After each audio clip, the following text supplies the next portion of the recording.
Standard of California, on behalf of independent Chevron gas stations and Standard stations throughout the West, invites you to Let George Do It. Journey into Hate, another adventure of George Valentine. Personal notice. Danger's my stock and trade. If you're in a jam, you got a job for me, George Valentine. Write full details.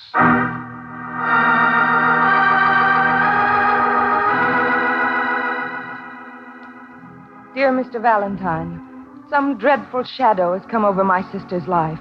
From thousands of miles away, she cries for help. If you knew me, you'd understand how little help I can be, alone. I'm turning to you because I can't think of anyone else. The trip will take a great deal of your time.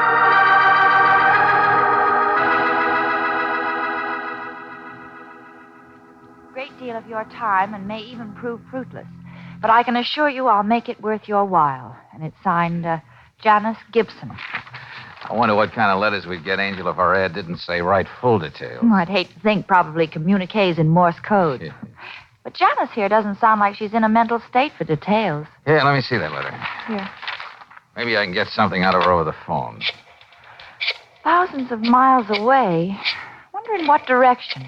Do I wear an Eskimo parka or just a thin coat of suntan lotion? Hello, Janice Gibson, please. Miss Gibson, this is George Valentine. Well, say now, wait a minute. Don't get so excited. Uh-huh. Leave on the Eudora. Now, have a heart. I have a business here. I can't just throw things in a knapsack and be off to Honolulu. Honolulu? George, I know where we can get a very big knapsack. Hold on, will you, Brooksy? Miss Gibson, I'm afraid it's out of the question. You see, Yeah, well, all right now. Well, okay, there's no need to cry. Yes, I believe everything you say about your sister, but... All right, you win, Miss Gibson. I'll be there. Darling, don't you think you ought to warn the lady? Oh, yeah. One last thing, Miss Gibson. Better reserve 2 cabins. My assistant will be along. No, I won't disappoint you. Yes, I got it, Pier 17. Goodbye. Hey, Brooksy, where you going? Well, don't be masculine, darling. If we're going to be leaving in a few days, I've got to get some shopping done. Oh, no, I'm afraid this is really going to be a knapsack deal. Huh? Yeah. The Eudora leaves at 11 o'clock tonight.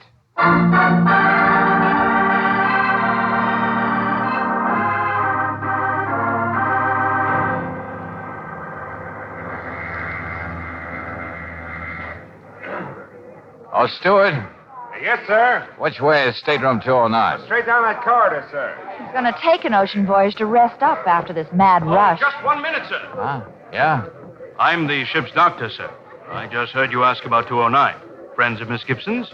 Well, yeah, that's right. Why, is anything wrong? Well, thank heavens she has friends aboard. This way. Miss Gibson isn't very well. Well, I know. She sounded a little hysterical on the phone today, but Emotional strain may have something to do with it, but I suppose you know she has heart trouble. No, we didn't. I gave her something to quiet her down. When I came back later, she was in there sobbing. She wouldn't open the door. I had to go and get the key. Oh, that's dreadful. Oh, now, Miss Gibson, try to pull yourself together. Your friends are here to see you. Friends?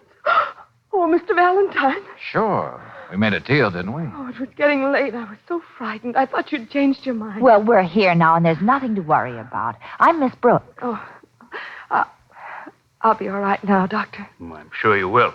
I'll arrange with a doctor in Honolulu to keep track of you. See that you're sure to get digitalis whenever you need it. Thank you. And mind you, young lady, I don't want any more emotional shenanigans from you. I've made arrangements for both of you, Mr. Valentine. You just have to see the purser. Well, never mind that now. You feel up to talking? Oh, I must explain. Okay. Suppose we begin with your sister. Oh, yes, Eileen's cablegram, it's somewhere here.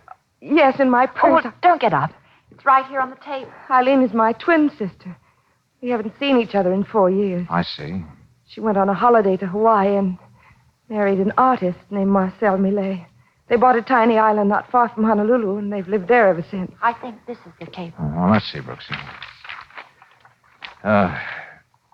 This must be our secret, Janice, because I'm not sure this horrible thing is happening to me. And if it is, I couldn't bear anyone else knowing it. Please get here quickly. You're my only salvation. Love, Eileen. I haven't told anyone else but you, and I had to do that if I'm going to help her. Yes, we understand. Well, I'm not going to pretend I understand this message. Now, suppose we skip on to your sister's husband. Well, I've never even seen a picture of Marcel. I've often wondered why she never sent me one, but as long as Eileen sounded happy in her letters, that was all that mattered.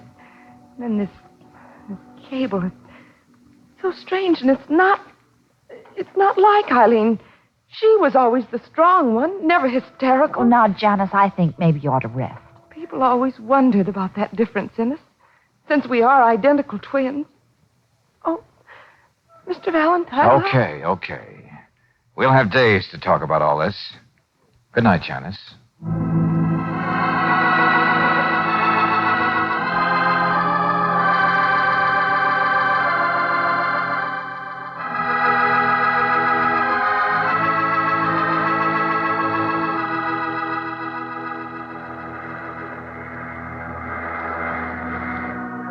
I can't understand why Eileen isn't here, Mr. Valentine. I cabled her that I'd arrive on the Eudora. Eileen's usually so punctual. How long would it take a magician to spot us in this crowd? Come on, let's get down to the end of the dock. Here, hold on to me, Janice. Johnny! Oh, of course. There you are. What? I beg your pardon. Well, you might at least kiss me. Please, don't. Hey, now, wait a minute, Buster. Well, you needn't look so shocked, Janice.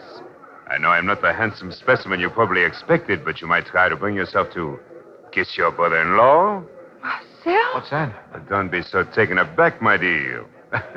After a while, people get used to ugliness, especially when they realize that very often it has compensating qualities, huh? Oh, I didn't mean... I know what you meant, but it doesn't matter.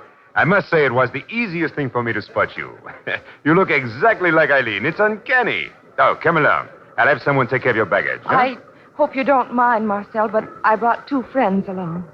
You, Oh, these people, your friends. Mr. Valentine, Miss Brooks, I want you to meet Marcel Millet, Eileen's husband. Hello? How do you do? I understand you and your wife have a whole island to yourselves. Hope there's room enough to fit us on. Well, we weren't expecting visitors, but we'll make out somehow. Besides, as an artist, I'm grateful to have beauty around me. Welcome to Hawaii, Miss Brooks. Why, thank you. Oh, wait, there's a Filipino chap over there who takes pictures of tourists. I'm sure Eileen would love to have one of you and me, Janice, huh? A memento of this happy occasion. Oh, Juan!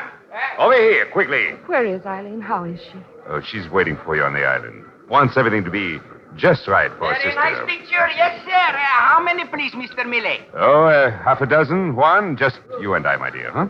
Excuse us, Valentine, Miss Brooks. Oh, sure. Yeah, sure. Very good. All right, you smile nice for one. He make beautiful picture. And with my arm around a beautiful lady, that makes us even, Juan. All right, you hold still now.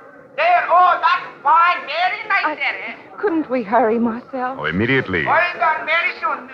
You no wait for picture? No, Juan. My wife and I will be in from the island in a couple of days to show these people the sights. All right, everybody. My car is just over there by the warehouse. Thank you, Mr. Millet. You must be a happy man today. Please, you've got to tell me. I can't wait any longer. What's wrong with Eileen? In time, Janice. Then you can see for yourself. Oh, now, wait a minute. Why put it off, Marcel? Is it something you can't talk about? No, but Janice has a right to know she's been so worried. Apparently, you do know your wife cabled her. You wouldn't be here. Yes. I ought to know about the cable. I sent it. You had no right to do that. You made me think all kinds of things. I had to find some way to bring you here. Well, couldn't you have used a few more words in your cable to be more specific? You didn't have to indulge your flair for the melodramatic and scare Janice half to death. Unfortunately, what I said is the truth. For heaven's sake, what's wrong with her? Well, at the risk of being melodramatic, my wife imagines things, fanciful, grotesque things. Oh, no. Yes, she thinks everyone is plotting against her, just waiting to kill her. Yes, she won't see a doctor, and, well, you are my only hope, Janice. I see. Yes, now, really, we must be going. As it is, we won't reach the island till after dark.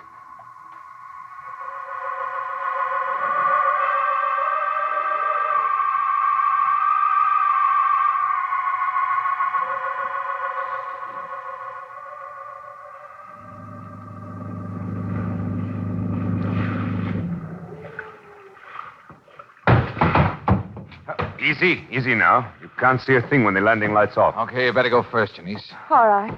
Where's that tropical moon people write songs about? Hiding tonight, Miss Brooks. I think we've got a storm coming up. Now, you just wait till I get on the dock. Hey. Oh, it's just an overgrown Mongol Eileen insisted on bringing to the island.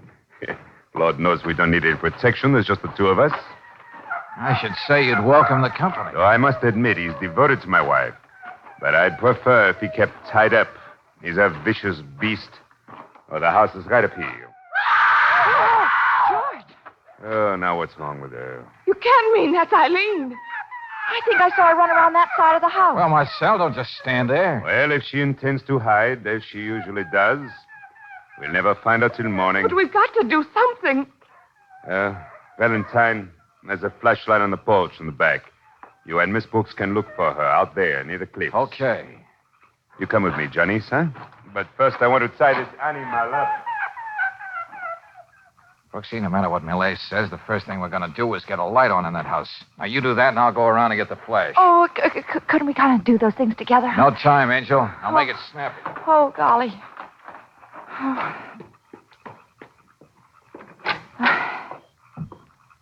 Jeepers. You'd better let me light that lamp. You might burn the place down. This house is nothing more than an oversized thatch hut anyway. There. You're pretty, aren't you? Well, who are you? That's my question to you. Why did Marcel bring you here? Are you one of those simpering ladies he trips off to see now and then? Get away from me. You know, he does have a strange fascination, that ugly Casanova.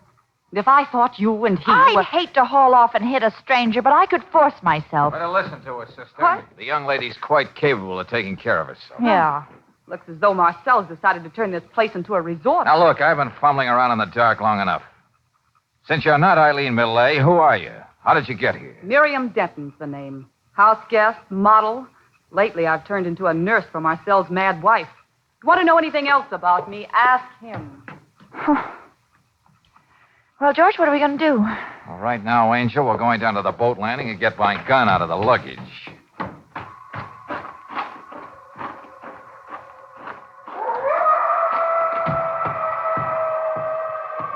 George, boat's gone. I wouldn't mind that so much, Brooksy. But that means there's something else missing, too. Huh? My gun. Oh, fine. Yeah. This weird little drama calls for us being permanent guests in this tropical paradise.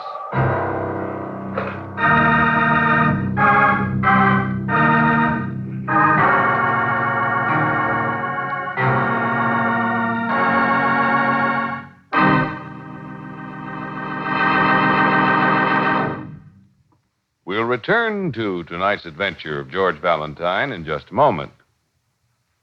You know, in every town, when 5 p.m. rolls around, there's a big parade, a traffic parade of folks who are homeward bound. If you're part of this daily parade, and if your car has so little pep that you have to stay in the creep-along lane, better switch to Chevron Supreme gasoline. It's a high-octane fuel blended to put command performance in your car. You'll find Chevron Supreme commands speedy pickup at every green light, smooth acceleration on the open highway, and all the extra power to make your car great on hills. A premium quality gasoline, it also commands fast starts every time you use the starter. For Chevron Supreme is climate tailored to the different altitude and temperature zones between Canada and Mexico. So wherever you drive in the West, rely on Chevron Supreme to give your car command performance. Try a tankful tomorrow at a standard station or an independent Chevron gas station where they say and mean, we take better care of your car.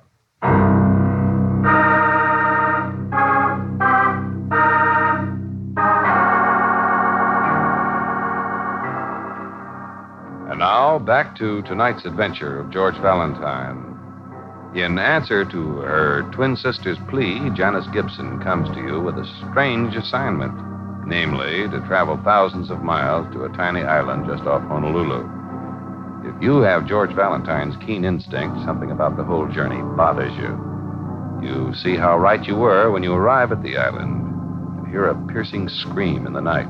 Janice Gibson's sister disappearing into the jungle. Can't anyone hear the storm out there? Doesn't anyone care if my sister's out in it? We all care. Very deeply, Janice. But we'll never find Eileen if she doesn't want to be found, huh? I'd like to disagree with Millay, Janice, but I'm afraid he's right. You've seen what it's like out there. Incidentally, Mr. Millay, what happened to the boat? And why did you leave Janice alone? Yes, you asked me to wait and never came back. I thought it might be a good idea to circle the island. But don't worry, the boat is quite safe where it is. Yeah, I'm sure it's well hidden. What's that? Skip it, Buster. I'm going to look for her. Hey, Janice, stop. Listen to me. No, now let go of me. Brooksy, take her upstairs and stay with her. Any one of the guest rooms makes no difference. Come on, honey. You've got to think of yourself, too. Think of myself without you. I've got to get rid of that blasted dog. What's the matter, Marcel? You seem nervous. You shouldn't be. You've got a gun. My gun, to be exact. What do you mean? It's missing from my luggage. Valentine, I don't know what you're talking about. And I don't like your insinuation. I'm not insinuating anymore. I'm going to find out the reason for everything that's happened. There's only one reason. I was at my rope's end. The only person I could think of with Eileen was her sister. Huh? What's happened tonight may have upset you and Miss Brooks, but I did not ask you to share in it. Now, listen to me, my friend, and listen carefully. I have no choice. Why don't you hit me? Don't tempt me. It happens I don't want to bring things to a head because I have my own plans for tomorrow. Really? If I made a cup of tea, could I persuade you gentlemen to be civilized? Use your persuasion on Marcel here, Miss Denton. And while you're at it, you might persuade him not to let those fancy maneuvers with the gun and the boat go to his head.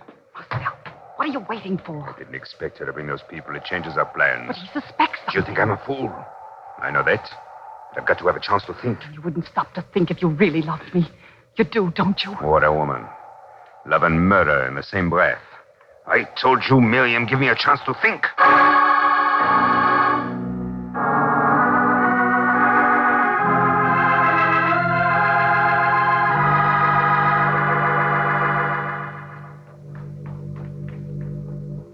George, did you see Janice this morning?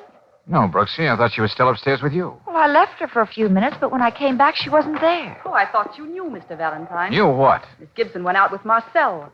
Naturally, she's anxious to find her sister. Well, isn't that something we were all going to do together? I didn't know what your plans were. Not much you didn't. You know darn Save well. it, Brooksy, come on. Oh. Hey, George. Well, now, easy, easy. What's the matter, fella? What's bothering you? Easy there, boy. Well, we're going to go for a little walk. What are you talking about, George? Just what I said, Angel. Wait a minute. Hey, fella, take a whiff of this. What have you got there, George? One of Eileen's handkerchiefs. Yeah, and I think our canine friend here knows what I mean. Come on, boy. Now we can go for that walk.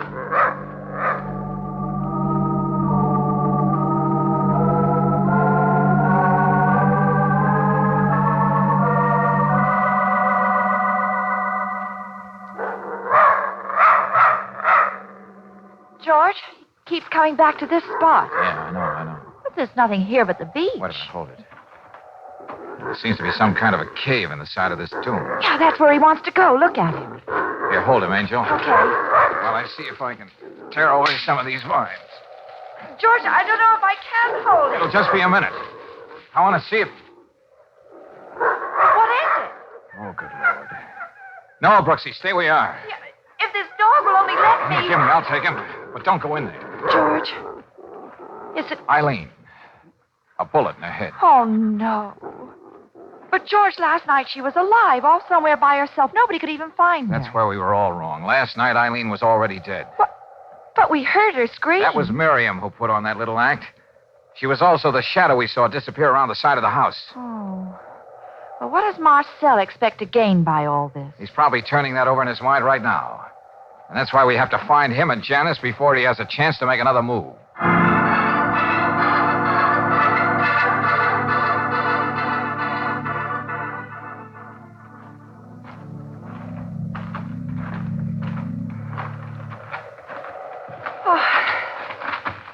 It seems so useless, George. There are so many places on this island he could have taken Janice. Well, there's only one thing in our favor, Brooksy. Marcel has to make this piece of mayhem look like an accident. That's the whole idea. Yeah, I know. You keep saying it. Easy now, quiet, fella. Don't you see, Brooksy, he intends to pass Janice off as Eileen. He did it very successfully yesterday. That photographer took it for granted Janice was his wife. Uh-huh. Well, I can see how he could have given everybody that impression. Yeah, the loving couple returned to the island. Wife has an unfortunate accident. He can report it as such to the police and collect the insurance because there's no sign of violence. Something he couldn't do with Eileen, who sports a prominent bullet hole. Wait a minute.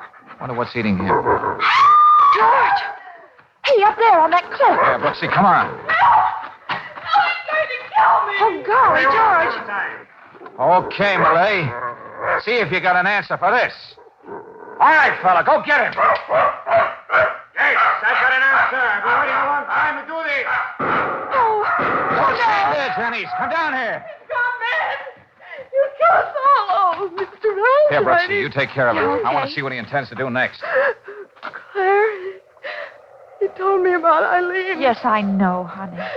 He was going to push me into the ocean. Make it look like an accident. Stay where you are. The three of you. You're riding for a fall, Buster. You make another move toward me, and I'll let the women have it first.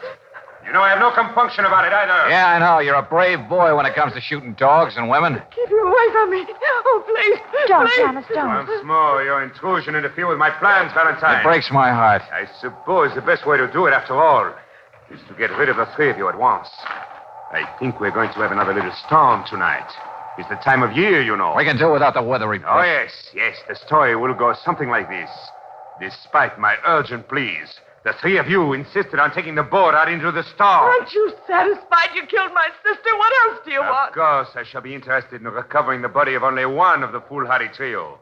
The one the police will accept as my late, beloved wife. Doesn't Miriam Denton understand that she may be next on your list someday? What does she see in you anyway? She sees in me a man who won't let anything stand between him and his dream. Now, let's go back to the house and make the best of this waiting.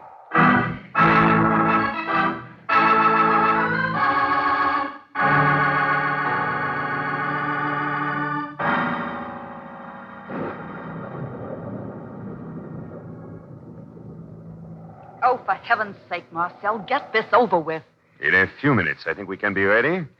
Of course, Valentine. I shall have to shoot you and Miss Brooks. I couldn't expect you to jump into the water at my command, eh? Why don't you stop posturing? No, let him go on, Miriam. He just wants to show you how much power he has. All because he didn't turn out to be a Clark Gable. Shut up, Valentine. I'm as good as any man. Better. You're not a man. You're something that crawls. I'm something that uses his brain, Miss Brooks. Since no one knows Janice is here, the insurance company will never question a routine police report on my wife's death. We'll be able to do a lot of things with $50,000. Won't we, Miriam? Yes, if you'll only stop talking. I'm not afraid anymore. I'm just sorry I got you and Claire into this thing. I'm so glad to see you take this philosophically, Janice. I doubt if I would have had many more years to live anyway. He kept telling me it could be. Don't years. say any more, Janice. Why do you stop her? What was she going to say? She was just going to crack a very grim joke, Marcel. And it happens to be on you. What do you mean? And don't get up. Stay where you are. No, I feel like walking around. You know what I'll do if I try? You're not going to do anything. What's more, you're not going to live to spend that $50,000. Be careful, Marcel. Something's happened in the last 4 years that you don't know anything about. Something that's going to hang a crepe on that rosy future of yours. You don't say. Yeah. Janice has been ill, very ill, under constant care of a doctor. What's that to do with me? Now, let's get started. Come on. Andre Boyard, M.D. What? Uh-huh. I thought you'd recognize the name. Dr. Boyard. The best heart specialist in Honolulu. Of course, the one the ship's doctor mentioned. What is this? He more than mentioned him, Marcel. He gave the doctor specific instructions to locate Janice.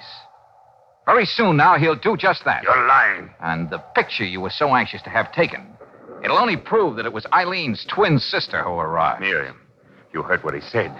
Look at Janice. There's nothing wrong with her, is there? Is there? Marcel! You're as good as cook, brother, and you did it yourself. No. Watch out for him! Let go. Don't let me break your arm. Let go of the gun. I've got it, George. Yeah.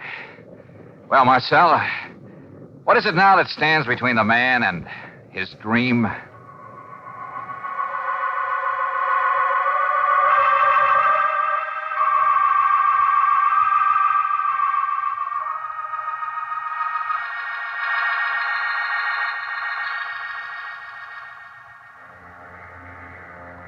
Hey, look, Brooksy, why the purser's office? Oh, I told you.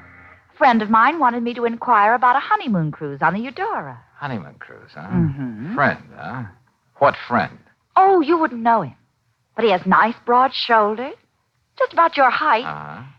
And he calls his girlfriend Angel. One of those gooey characters, huh? Uh-huh. Yes? What can I do for you folks? Well, we want to find out about a honeymoon cruise. Something in the near future. Oh, I think we can accommodate you. Now, just what would you like? Well, darling, I just described the potential groom to you. What do you think he'd like? Yeah. Look, friend, do you have a nice long cruise scheduled for, let's say 1952 or 3? Now, really, if this is some kind of a joke. Well, please, mister, don't play so fast and loose with my life. I beg your pardon. This is the nearest to first base I've gotten yet. Huh?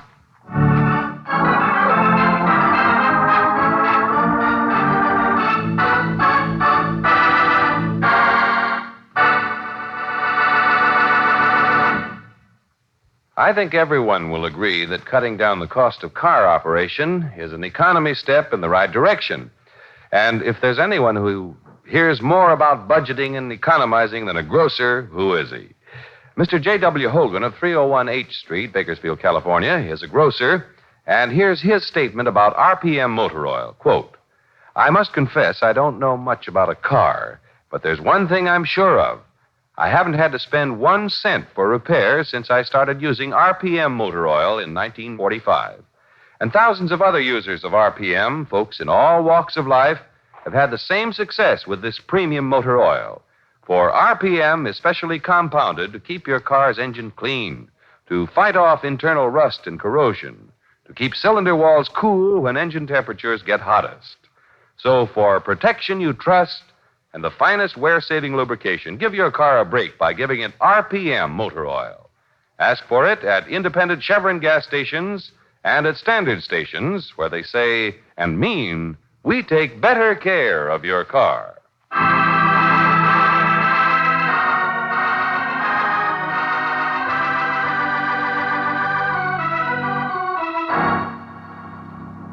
Next week, when the telephone wakes George Valentine out of a sound sleep, you'll hear him saying, Yeah?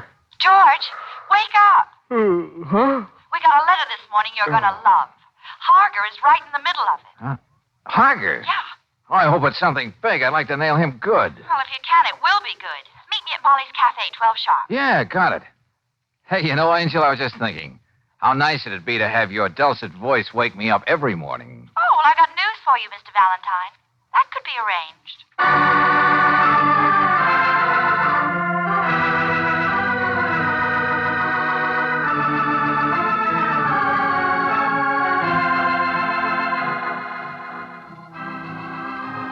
Tonight's adventure of George Valentine has been brought to you by Standard of California on behalf of independent Chevron gas stations and Standard stations throughout the West.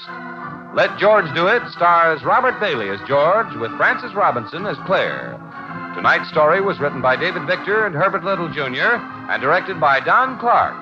Also heard in the cast were Virginia Gregg as Janice, Gerald Moore as Marcel Millet, Louise Arthur as Miriam, Jack Crucian as Juan, and Earl Keane as the purser.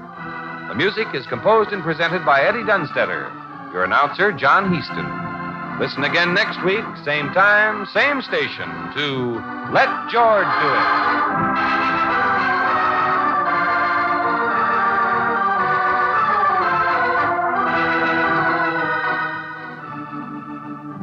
Since America began, from all over the world have come men and women of every race, every religion, every cultural background. And into this land they brought a stirring concept, brotherhood. Let's remember that, especially now, during Brotherhood Week. This is the Mutual Don Lee Broadcasting System.